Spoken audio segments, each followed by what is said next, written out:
Hi, John Murphy, the Citizen Defender, today to give you the lowdown on the low ready. To start, the legal disclaimer: this is not to be construed as legal advice. Terms and conditions apply. Consult a local professional, etc., etc., etc. With that established, the low ready stop is a display of our weapon in order to forestall what we perceive to be an imminent mortal lethal threat or threat of serious bodily harm. Now, we have to meet the criteria for that. And I'm here to tell you, in today's litigious environment, the display of a weapon in public can be viewed very dimly by the authorities. However, if you encounter a situation, escalating tensions, threats of violence, display of weapons, movement towards you, and you believe that you have the time, space, and ability to forestall an imminent threat to your person by the display of a weapon, you can engage in that. Now, be very mindful. There are prosecutors out there right now that even the greatest articulation on your part will still see you put before a jury. So competing risks, the juice has got to be worth the squeeze. If this gun comes out, well, there's got to be articulable reason why you're doing it. I prefer the technique: present the pistol, I will aim down low, hence the term down low ready. The muzzle is not oriented on my assailant, potential assailant. I will give a monosyllabic command: stop. Just one word: stop. I do not want to engage my higher cognitive functions in some kind of articulable reasoning conversation with this person. I want that person to stop. Now, by doing so, I have put them on the horns of a binary dilemma: stop or face the demonstrated capability of being shot for what they're doing. I've got some news. There is an element of human society that will be totally unimpressed with the display of your pistol. I've encountered this twice. First, I pulled a knife on some guys that had it coming up in our beloved nation's capital, and they were setting me up for a robbery. And the knife came out, and they looked at me, they looked at each other, and they looked at me, and said, "Damn, little man, we just wanted to talk." Totally nonchalant. That was not the first time someone had produced a weapon on them. Another instance, I was in Somalia, and I rolled into a courtyard chasing after a guy with an AK, and I popped in the thing and brought my Beretta up and gave me the command to, put the gun down. And he did the most disconcerting thing he could have done to me. He smiled. Because this was Mogadishu, we point guns at each other all the time by way of saying hello. So that has to be part of your game plan as well. They may not immediately comply, in which case you're back to where you were. Now there's a gun in play. You have demonstrated the capacity to end them, which can be very escalatory or de-escalatory. Have I mentioned yet, these are highly consequential things that we're doing and discussing?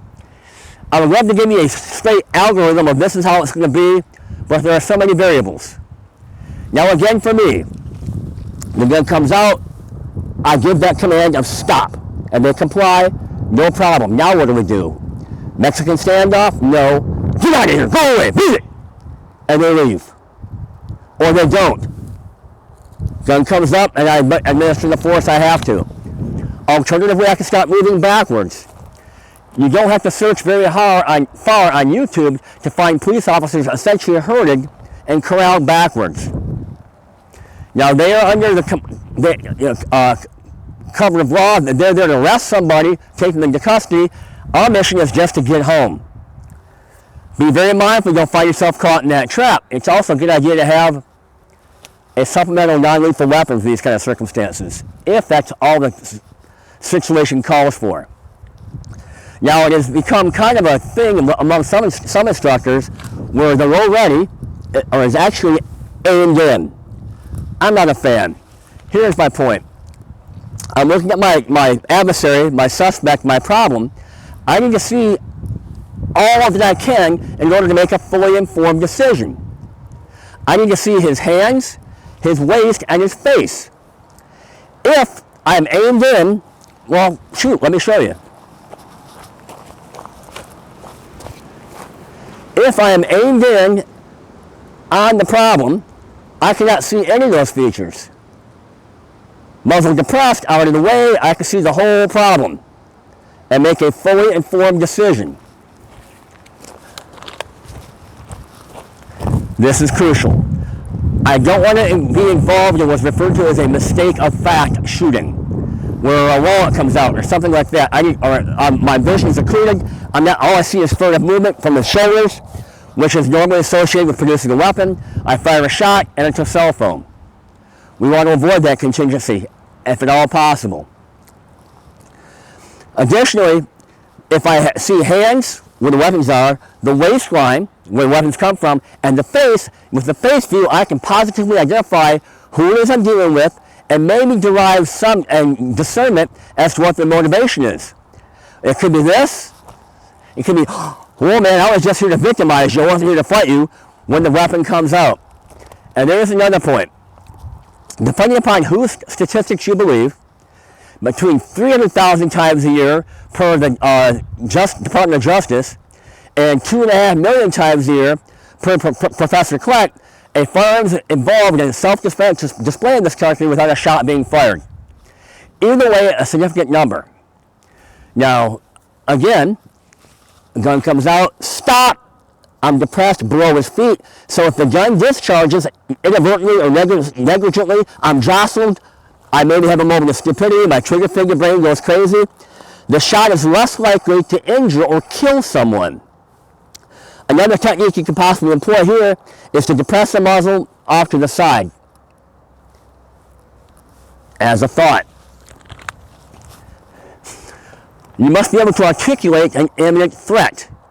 These people were fanning out. They announced their intention to kill me. They had weapons. They kept coming toward me after the gun came out. Let me throw this out there as well. Movement is eloquent communication. If you are presenting someone with an imminent injury of a firearm, stop. And they continue moving towards you, well, that's a thing. Be prepared for them not to accept your ultimatum. Again, I wish there were an easy answer, but I just can't offer you one here. After this person departs and the situation resolves with a shot, law enforcement will become very potentially involved. It would behoove you to be the one to call the cops, possibly, or not. I could go either way on that one. There's one school of thought that the person that involves themselves in themselves regularly in crime won't be the one to call the cops on you. On the other hand, I have several instances in my history of events I've studied of where they actually, the bad people or the aggressor, called the cops, and the good guy caught charges. This can happen as well. Where was I? Oh yes, as I ramble through this. Your verbalization. You cannot waver or quiver. You can be down low, stop, or a simple stop volume, but you cannot engage in high, squeaky voice, stop, stop, stop. That indicates to the hardened criminal that your reptilian brain is taking over, and well, they might just try you. Well, that's kind of a quick and dirty, the down low on the low ready. Remember your mission is to just get home. See you on the range.